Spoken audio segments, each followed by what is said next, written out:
ಏನು ಬ್ರಹ್ಮಾವರದ ಕುಂಜಾಲ್ನಲ್ಲಿ ದನದ ಒಂದು ರುಂಡವನ್ನಿಟ್ಟು ಏನು ನಮ್ಮ ಇಡೀ ಈ ಉಡುಪಿ ಜಿಲ್ಲೆಯ ಒಂದು ಸೌಹಾರ್ದ ಕೆಡಿಸುವಂಥ ಪ್ರಯತ್ನ ಮಾಡಿದ್ದಾರೆ.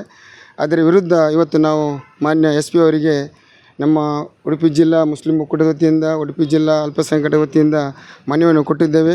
ನಮಗೆ ಪೊಲೀಸ್ ಇಲಾಖೆ ಮೇಲೆ ಸಂಪೂರ್ಣ ವಿಶ್ವಾಸ ಇದೆ. ಆದಷ್ಟು ಬೇಗ ತಪ್ಪಿತಸ್ಥರನ್ನು ಹಿಡಿದು ಅವರಿಗೆ ತಕ್ಕಂಥ ಶಿಕ್ಷೆ ಕೊಡಬೇಕಂತ ಈಗಾಗಲೇ ಮನವಿ ಮಾಡಿಕೊಂಡಿದ್ದೇವೆ. ಇಲ್ಲೂ ಇಲ್ಲ, ಕಸಾಯಿಖಾನೆ ಇಡೀ ಉಡುಪಿ ಜಿಲ್ಲೆಯಲ್ಲಿ ಇಲ್ಲ. ಗೋಶಾಲೆ ಇರ್ಬೋದು, ಆದರೆ ಕಸಾಯಿ ಇಂಥ ಪ್ರಕರಣ 2-3 ನಡೆದೆ ಅಂತ ಕೇಳಿದ್ದೇವೆ. ಆದರೂ ಈ ಥರ ಎಲ್ಲೂ ನಮ್ಮ ಉಡುಪಿ ಜಿಲ್ಲೆಯಲ್ಲಿ ಆಗಿರಲಿಲ್ಲ.